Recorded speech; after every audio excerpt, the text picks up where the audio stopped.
বড় আশা করে এসেছি গো কাছে দেখলাম ফিরায়ও না জননী। বড় আশা করে এসেছি গো কাছে দেখলাম দিনহীনে কেহ চাহে না তুমি তারে রাখিবে জানি গো।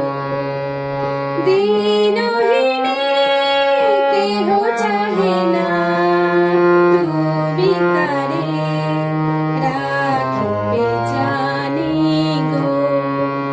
আর আমি যে কিছু চাহিলে চরণ তলে বসে থাকিব। আর আমি যে কিছু চাহিলে